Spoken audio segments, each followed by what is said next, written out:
Hello and welcome to all of you. आज हम लोग एनसीईआरटी बुक क्लास 7 साइंस का चैप्टर जो अगला है चैप्टर 4 है, उसका अगला टॉपिक हम पढ़ने वाले हैं। तो इस चैप्टर में हमने जो है थर्मामीटर के बारे में पढ़ लिया था कि थर्मामीटर क्या होता है, इससे हम टेम्परेचर को किस तरीके से मेज़र करते हैं। और जो थर्मामीटर के दो टाइप आपको बताए गए हैं, एक क्लिनिकल थर्मामीटर और दूसरा लैबोरेटरी थर्मामीटर होता है। तो ये सब आपने पढ़ लिया था और हीट क्या है ये सब हम जानते हैं। तो अब जो हमारा अगला टॉपिक होगा उसमें हम ये जानेंगे कि हीट का ट्रांसफ़र किस तरीके से होता है। हीट का ट्रांसफ़र, जैसे सबसे पहले जब हीट की डेफिनेशन आपको लिखवाई गई थी तो उसमें आपको यही बताया गया है कि हीट एक एनर्जी होती है जो एक ऑब्जेक्ट से दूसरे ऑब्जेक्ट में ट्रांसफ़र हो सकती है, ऐसी एनर्जी है। तो जैसे मान लेते हैं कि ये कोई गर्म वस्तु है और इसके बगल में हम कोई ठंडी अगर वस्तु ला के इसे रख दें, इसके एकदम पास में बिल्कुल सटा करके इसे रख दें, तो अगर ये गर्म थी ये वाली वस्तु, अगर ऑब्जेक्ट ए आपकी गर्म थी तो ऑब्जेक्ट बी आपकी जो थी वो भी जो है धीरे धीरे क्या होती है, संपर्क में आने से क्या हो जाती है, गर्म हो जाती है। तो यानी जो हीट ए में थी वो चलकर कहाँ पहुँच गई, बी में पहुँच गई। तो जो हीट होता है वो चलकर एक ऑब्जेक्ट से दूसरे ऑब्जेक्ट में किस तरीके से पहुँचता है और किन ऑब्जेक्ट से होकर के, किन मटेरियल से होकर ये हीट जो है आसानी से पहुंचता है, किन में से धीरे धीरे पहुंचता है।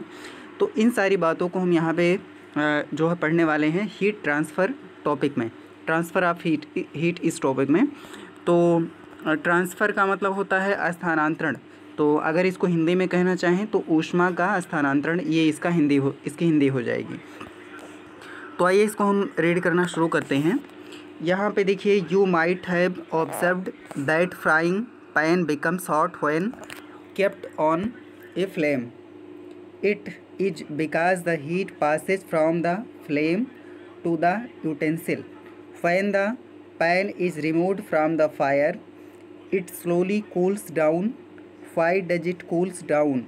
The heat is transferred from the pan to the surroundings.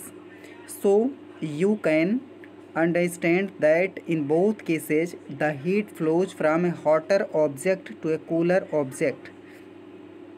तो यहाँ पे देखिए बेसिकली क्या दिया गया है कि जैसे मान लेते हैं कोई एक बर्तन है, यहाँ पे कोई एक बर्तन है और इसमें आप कुछ पका रहे हैं और नीचे से आपने फ्लेम यहाँ पे लगा दिया, गैस का फ्लेम जो है इसको आपने नीचे से लगा दिया है। तो ये फ्राइंग जो पैन है आपका, ये क्या हो जाएगा, गर्म हो जाएगा। ये गर्म होगा क्योंकि ये जो फ्लेम है ये फ्लेम आपका बहुत ज़्यादा गर्म होता है, जो ज्वाला होती है आग की, और इसकी जो ऊष्मा होती है पैन में जाती है, कढ़ाई में, जो बर्तन आपका फ्राई करने वाला है, और फिर ये जो है गर्म हो जाती है। लेकिन यहाँ पे अगर इस पैन को हम क्या कर देते हैं, आग से इसको हटा देते हैं, तो ये धीरे धीरे क्या हो जाती है, ठंडी हो जाती है। लेकिन ये ठंडी क्यों हो जाती है, इसका कारण ये होता है कि जो कढ़ाई की जो हीट होती है वो धीरे धीरे क्या होती है, जो इसके सराउंडिंग्स होते हैं, इसका जो एनवायरनमेंट होता है, इसमें ये ट्रांसफ़र हो जाती है। यानी जो पैन है ये अपने सराउंडिंग्स को, हीट को ट्रांसफ़र कर देता है, यानी इसकी गर्मी जो ऊष्मा होती है वो बाहर निकल के इसके पर्यावरण में चली जाती है। अब यहाँ पे देखिए एक बात यहाँ पे बहुत आसानी से समझा जा सकता है कि जो ऊष्मा पहले फ्लेम में थी वो जाके कहाँ जाती है, कढ़ाई में जाती है। लेकिन जब फ्लेम हमारा गर्म ज़्यादा था और कढ़ाई ठंडी थी, तब ऊष्मा कहाँ से गया, फ्लेम से कढ़ाई में गया। लेकिन जब हमने कढ़ाई को उतार करके नीचे रख दिया गैस से, उसके बाद में क्या होता है, जो हमारी कढ़ाई ये थी ये गर्म थी और इसका जो आसपास सराउंडिंग था वो ठंडा था। तो इसमें क्या हुआ कि जो ये गर्म कढ़ाई थी इससे ऊष्मा निकलकर इसकी सराउंडिंग्स में गई। यानी यहाँ पे आप देख पा रहे हैं कि फ्लेम ज़्यादा गर्म था, तो ज़्यादा गर्म फ्लेम था और ठंडी कढ़ाई थी, तो जो ऊष्मा थी वो गर्म वस्तु यानी फ्लेम से कढ़ाई में गई। लेकिन जब हमने कढ़ाई को उतार करके नीचे रखा तो उसमें क्या हुआ कि जो कढ़ाई हमारी थी वो बहुत ज़्यादा गर्म थी और जो हमारा इन्वायरमेंट था आसपास का वो ठंडा था। तो इसलिए इस कढ़ाई से निकल करके जो ऊष्मा कहाँ पे गई, इन्वायरमेंट में गई। तो यहाँ पे एक चीज़ आपको समझ लेना है, इसको याद कर लीजिए कि जो हीट होती है वो हमेशा एक गर्म ऑब्जेक्ट से ठंडी ऑब्जेक्ट की ओर फ्लो करती है। आगे इसको हम रीड करते हैं। In fact in all cases heat flows from a hotter object to a cooler object. तो यहाँ पे इनफैक्ट दिया है, यानी तथ्य रूप में इसको हम कह सकते हैं कि जो हीट होती है वो एक हॉट ऑब्जेक्ट से किसी कूलर ऑब्जेक्ट की तरफ फ्लो करती है। आगे इसमें देखिए कुछ बॉक्स में आपको दिया गया है, तो इसको हम रीड कर लेते हैं। देखिए पहेली asks does it mean that heat will not be transferred if the temperature of two objects is same. तो पहली यहाँ पे पूछ रही है, जैसे यहाँ पे आपको बताया गया कि अगर कोई हॉट ऑब्जेक्ट है और दूसरी कूल ऑब्जेक्ट है, तभी हॉट ऑब्जेक्ट से कूल ऑब्जेक्ट में हीट ट्रांसफ़र होती है।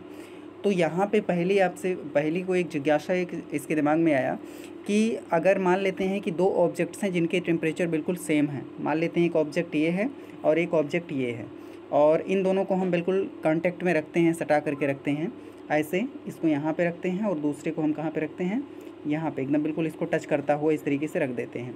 इसका टेम्परेचर जो है 10 डिग्री सेल्सियस है और इसका भी टेम्परेचर आपका 10 डिग्री सेल्सियस है।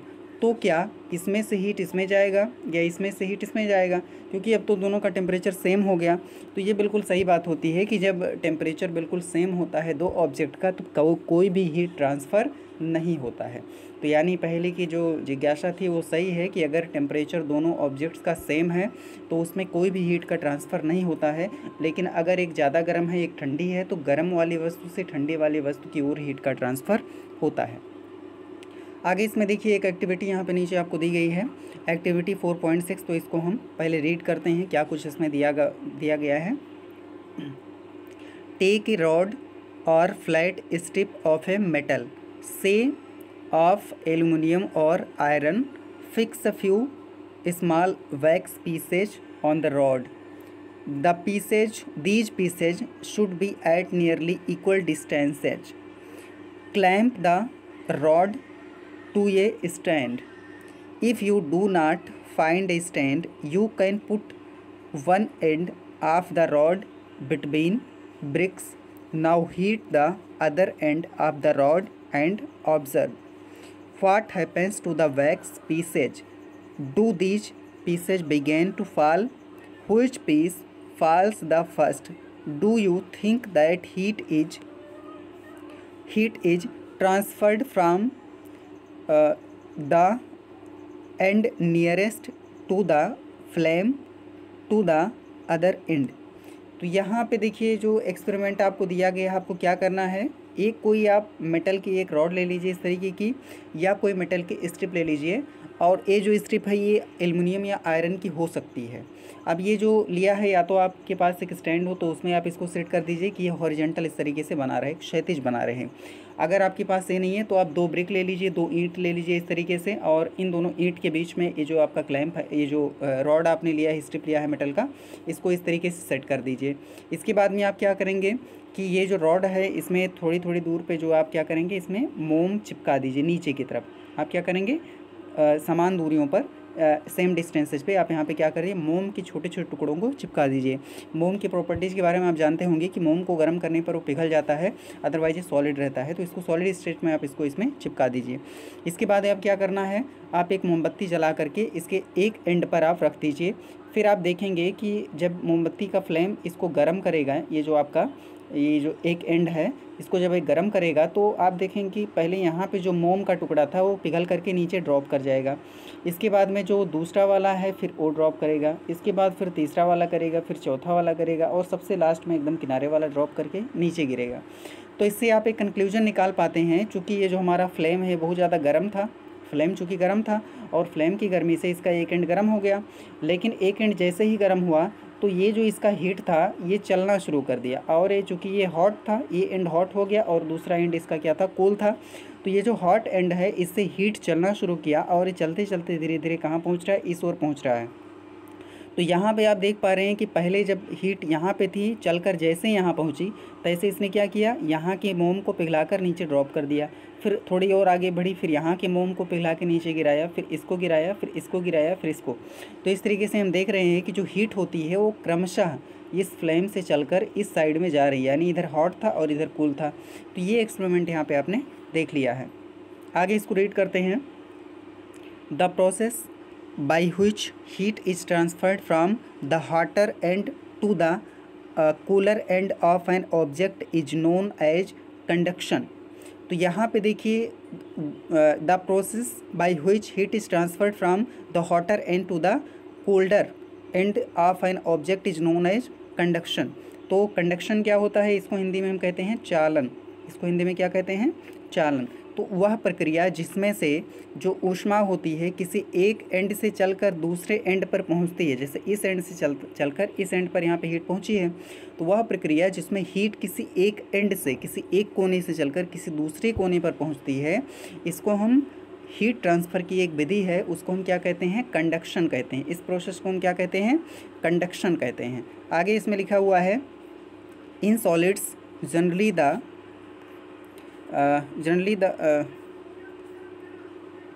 in solids generally the minutes,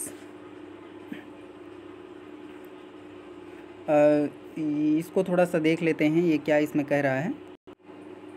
हाँ, तो इसको एक बार हम फिर से रीड कर लेते हैं। यहाँ पे लिखा हुआ है इन सॉलिड्स जनरली द, तो इसके बाद में हम यहाँ से पढ़ना शुरू करेंगे। In solids generally the heat is transferred by the process of conduction.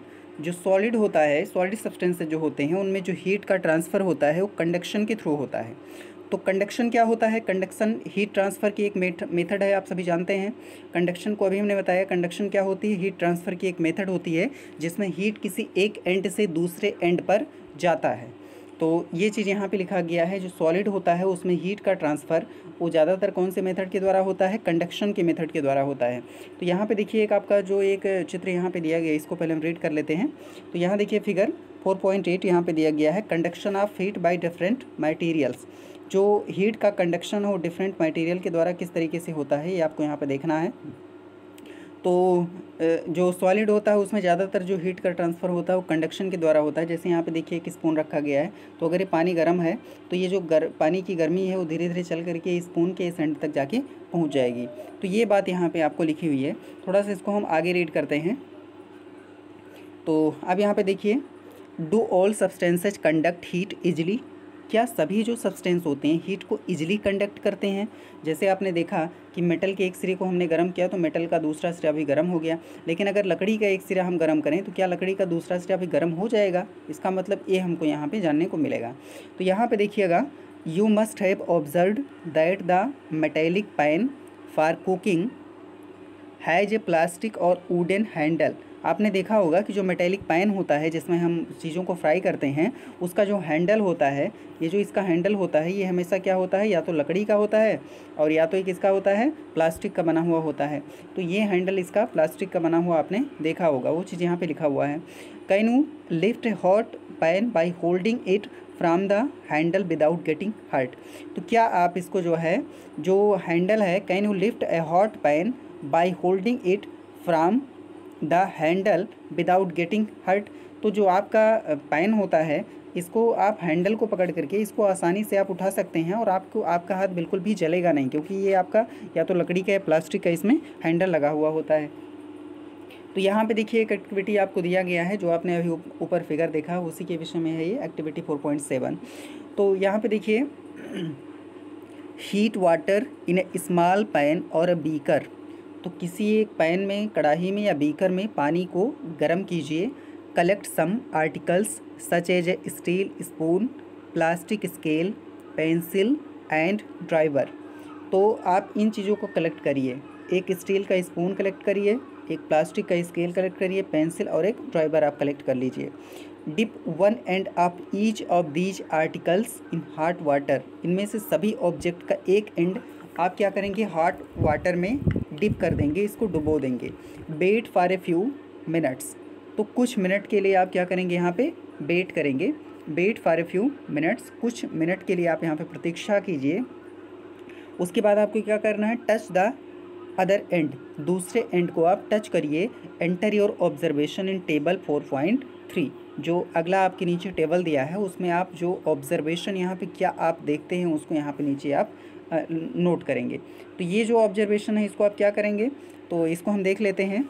जैसे यहाँ देखिए स्टील स्पून, तो ये किसका बना हुआ है, देखिए यहाँ पे जो टेबल बना है पहले इसको हम रीड कर लेते हैं। टेबल 4.3, यहाँ पे पहले वाले कॉलम में आर्टिकल दिया है, दूसरे वाले में लिखा गया है material with which the article is made, यानी आर्टिकल किस मटेरियल से बना हुआ है। Does the other end get hot, yes no. तो दूसरा एंड जो इसका है गर्म होता है अथवा नहीं गर्म होता है, ये आपको देखना है। तो अब यहाँ पे आप देख पा रहे हैं जो स्टील का स्पून है वो मेटल का बना है, तो इसका दूसरा सिरा गर्म हो जाता है। लेकिन जो प्लास्टिक का स्केल है उसका वो किसका बना हुआ है, ये प्लास्टिक का बना है, तो नीचे आप प्लास्टिक लिखिएगा। ये किसका ये प्लास्टिक नहीं, यहाँ पे स्केल लिखना है क्योंकि यहाँ पे आर्टिकल लिखा है। तो यहाँ पे स्केल आप लिख देंगे और यहाँ पे क्या लिखेंगे, प्लास्टिक लिख देंगे, और यहाँ पे क्या लिखेंगे, नो, क्योंकि जो प्लास्टिक का दूसरा एंड है वो गर्म नहीं होता। तो ये आप यहाँ पे ऑब्जर्वेशन है, इसको इस तरीके से आप यहाँ पे कर सकते हैं। तो कुछ ऑब्जेक्ट्स जो हैं वो अगर पानी में रखने के बाद इसका दूसरा सिरा गर्म हो जाता है, लेकिन कुछ ऑब्जेक्ट्स ऐसी हैं जिनको पानी में रखने के बाद इनका दूसरा सिरा गर्म नहीं हो रहा है। तो ये हमने यहाँ पे देख लिया। अब आगे इसको हम देखते हैं। आगे देखिएगा, the materials which allow heat to pass through them easily are conductors of heat.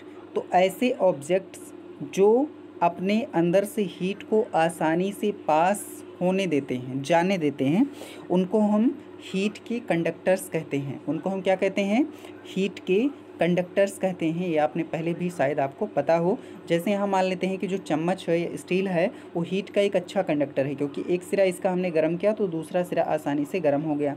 लेकिन यहीं आपने देखा अभी कि प्लास्टिक जो ये एक स्केल यहाँ पे, स्केल का एक सिरा हमने पानी में, गर्म पानी में रखा तो इसका दूसरा सिरा गर्म नहीं हुआ, तो इसलिए क्या हो जाएगा, हीट का बैड कंडक्टर हो गया प्लास्टिक। तो ऐसे ऑब्जेक्ट्स जिनमें से हीट आसानी से एक एंड से दूसरे एंड में पहुँच जाता है उसको हम हीट के कंडक्टर्स कहते हैं, और जिनमें से होकर के हीट आसानी से एक एंड से दूसरे एंड पर नहीं पहुंचता है उनको हम कहते हैं बैड कंडक्टर्स। आगे यहाँ पे देखिए एग्जाम्पल दिया है, इसी को रीड करना है। For examples aluminium, iron and copper. तो एल्युमिनियम, आयरन और कॉपर ये हीट के गुड कंडक्टर्स हैं। The materials which do not allow heat to pass through them easily are poor conductors of heat such as plastic and wood. तो plastic और लकड़ी जो होते हैं अपने में से हीट को आसानी से पास नहीं होने देते हैं, तो इनको हम कहते हैं बैड कंडक्टर्स या इंसुलेटर्स भी कह सकते हैं। तो यहाँ पे लिखा गया है poor conductors are known as insulators. Poor conductors are known as insulators. तो ये आपको टॉपिक यहाँ पे दिया गया है कि इनको हम क्या कहते हैं, इंसुलेटर कहते हैं। और कंडक्टर और इंसुलेटर आपने देख लिया है। इसको हम इंसुलेटर को हम बैड कंडक्टर ऑफ हीट भी कह सकते हैं। इसके दो नाम हैं, लेकिन यहाँ पे इंसुलेटर का मतलब होता है हीट का जो ऑब्स्टेकल करता हो, हीट को रोक देता हो, पास नहीं करने देता हो। आगे यहाँ पे रीड करते हैं, the water and air are poor conductors of heat. जो पानी है और हवा है ये हीट के पुअर कंडक्टर्स होते हैं। Then how does the heat transfer take place in these substances, let us find out. तो अभी तक हमने क्या देखा, जो हीट होती है वो किस तरीके से ट्रांसफ़र होती है। तो हमने देखा कि अगर कोई गर्म ऑब्जेक्ट है और इसको टच करा के हम कोई दूसरी ठंडी ऑब्जेक्ट रख देते हैं तो इस गर्म ऑब्जेक्ट के इफ़ेक्ट के कारण ये जो ठंडी ऑब्जेक्ट है ये भी गर्म हो जाती है। लेकिन यहाँ पे जैसे हमने आपको यहाँ पे अभी आपको बताया गया कि जो प्लास्टिक होता है इसका एक सिरा हम गर्म करेंगे तो इसका दूसरा सिरा गर्म नहीं होता है। लेकिन अगर कोई लोहे का एक टुकड़ा है या एल्युमिनियम या कॉपर का टुकड़ा है तो इसके एक सिरे को हम गर्म करेंगे तो इसका दूसरा सिरा आसानी से गर्म हो जाता है। तो यहाँ पे हमने देखा कि जो प्लास्टिक है वो हीट का इंसुलेटर होता है, लेकिन जो एल्युमिनियम होता है वो हीट का गुड कंडक्टर होता है। ये आपको यहाँ पे बताया गया। तो लेकिन अब यहाँ पे इस तरीके से कई सारे एक्सपेरिमेंट से हमने ये भी देखा कि जो वाटर होता है, जो पानी है, ये पानी जो अंदर से पानी आपने रखा इसमें, ये पानी जो होता है ये भी हीट का गुड कंडक्टर नहीं है, इंसुलेटर है। और जो हवा है वो भी हीट का गुड कंडक्टर नहीं है, वो भी एक इंसुलेटर होता है। अब चूँकि आपने देखा है कि अगर पानी जो है हीट का एक गुड कंडक्टर नहीं है, इंसुलेटर है, तो जब इसको हम फ्लेम में गर्म करते हैं, पानी को हम किसी बर्तन में रख करके इसमें, और जब इसको हम फ्लेम में नीचे से गर्म करते हैं तो पानी तो सिर्फ यहीं गर्म होना चाहिए, इसका दूसरा सिरा तो गर्म ही नहीं होना चाहिए इस हिसाब से, क्योंकि जो पानी है ये प्लास्टिक की तरह हीट का एक बैड कंडक्टर है या इंसुलेटर है। लेकिन अगर हम नीचे इसको गर्म करते हैं तो ये ऊपर तक गर्म हो जाता है। तो ये ऊपर तक किस तरीके से गर्म होता है, क्योंकि इसमें कंडक्शन के थ्रू तो गर्म में होता नहीं है, क्योंकि कंडक्शन में क्या होता है कि एक सिरा अगर हम गर्म करें तो दूसरा सिरा भी इसका गर्म हो जाए, तो हम कहते हैं हीट ट्रांसफ़र की इस मेथड को हम कहते हैं कंडक्शन। कंडक्शन कहते हैं, क्योंकि हीट के ट्रांसफ़र के कई सारे मेथड होते हैं। इसमें मेनली 3 मेथड होते हैं, जिनमें से हमने कंडक्शन को पढ़ा है। तो दूसरा मेथड क्या होता है, यानी पानी चूँकि हीट का एक इंसुलेटर होता है और उसमें नीचे हम गर्म करते हैं तो ये ऊपर तक किस तरीके से गर्म हो जाता है, या हवा जो है वो एक सिरा एक किनारे हम गर्म करें तो इसका दूसरा किनारा किस तरीके से गर्म हो जाता है। तो इन सारे क्वेश्चंस के आंसर हम नीचे यहाँ पे देखने वाले हैं। तो सबसे पहले हम इसको एक्टिविटी ये करते हैं, एक्टिविटी 4.8, इसको हम रीड करते हैं। Take a round bottom flask, if flask is not available beaker can be used. तो अगर आपके पास फ्लास्क नहीं है तो आप बीकर यहाँ पे ले सकते हैं। Fill it 2/3 with water, place it on a tripod or make some arrangement to place the flask in such a way that you can heat it by placing candle below it. Wait till the water in the flask is still. अगला इस read करते हैं।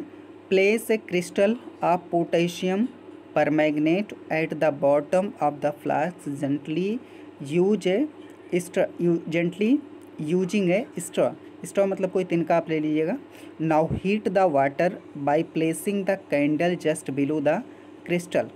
तो यहाँ पे आपको experiment में क्या करना है, इसको हम यहाँ पे दिखा देते हैं आपको, जो इसमें दिखाई दे रहा है।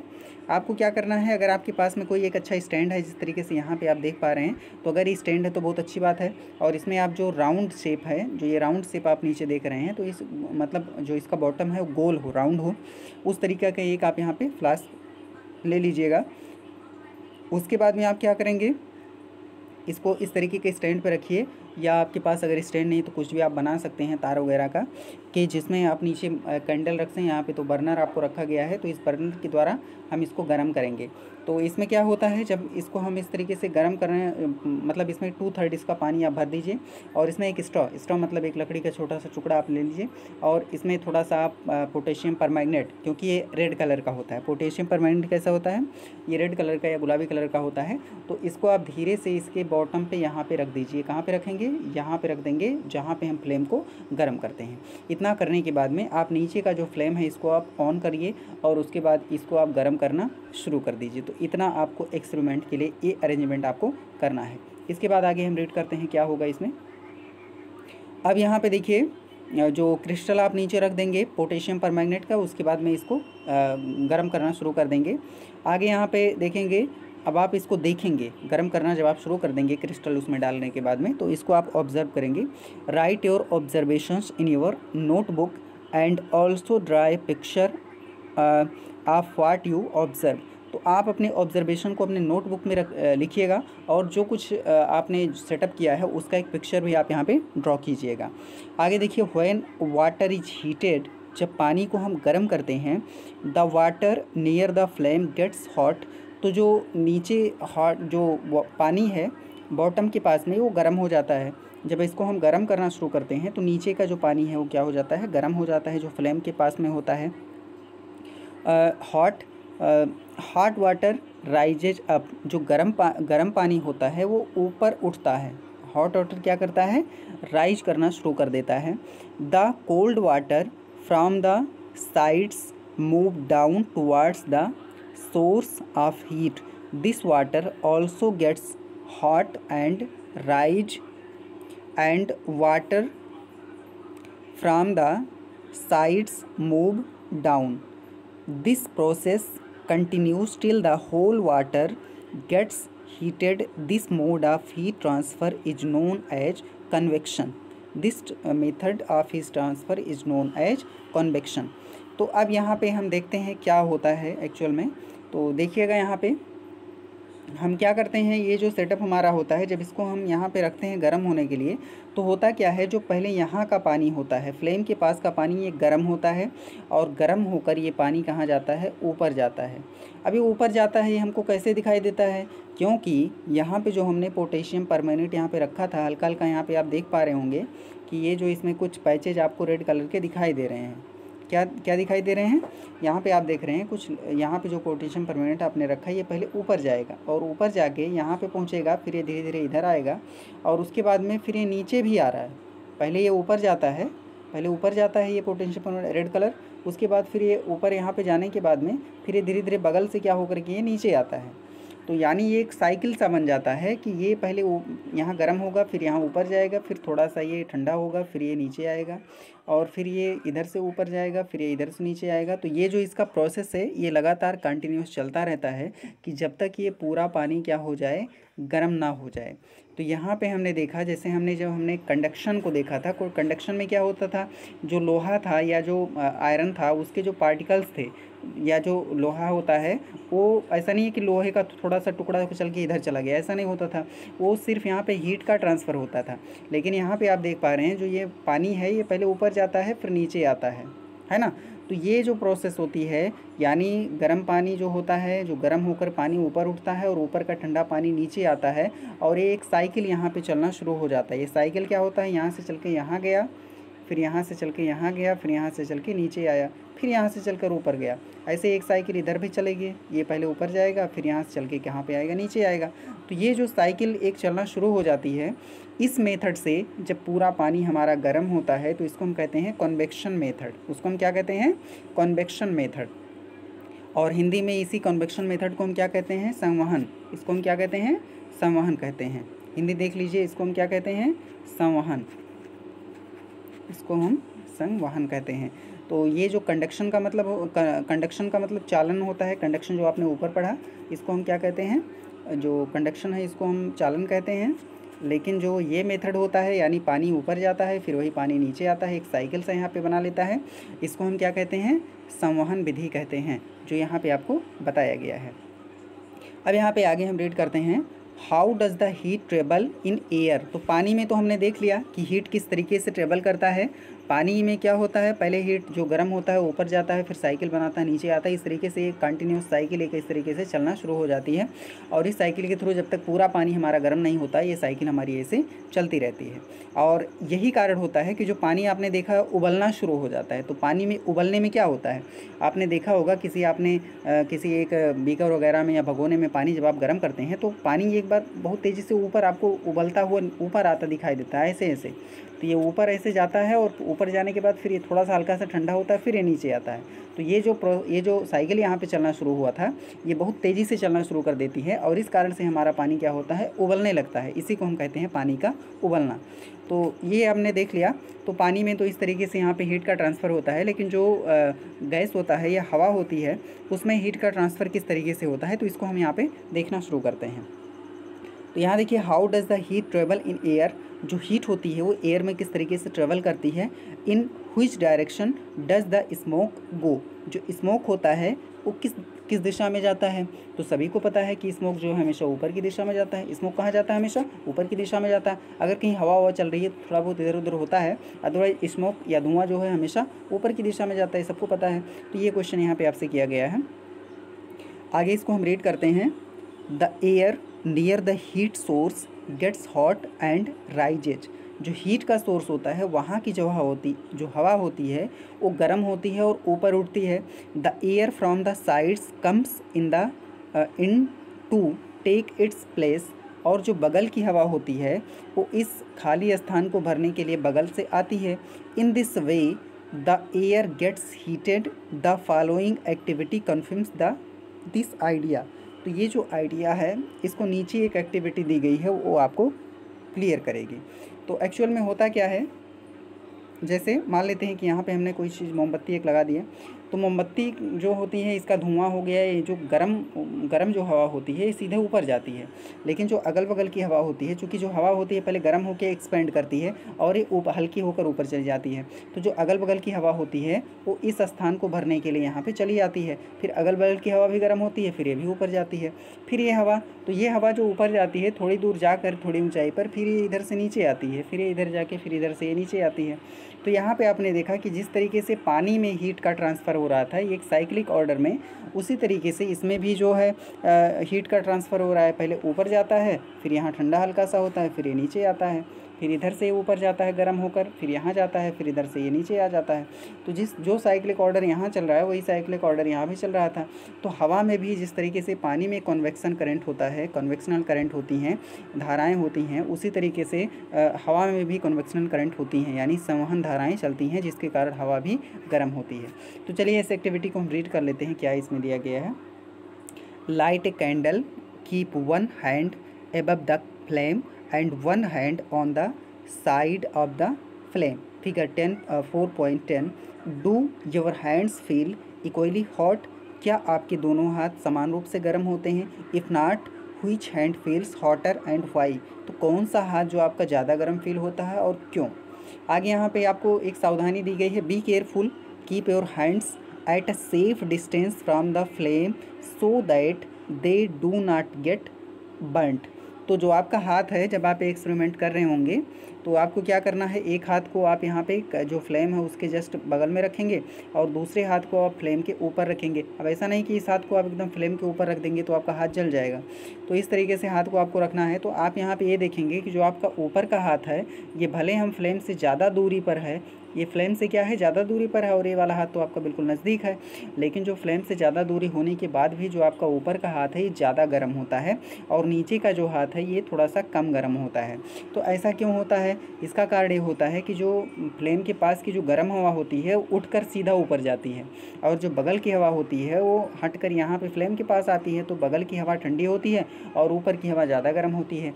तो ये कॉन्वेक्शनल करंट चलने के कारण जो ऊपर का हाथ है आपका ज़्यादा गर्म होता है, लेकिन नीचे का हाथ आपका क्या होगा, यहाँ पे कम गर्म होता है। तो ये इसका कारण होता है।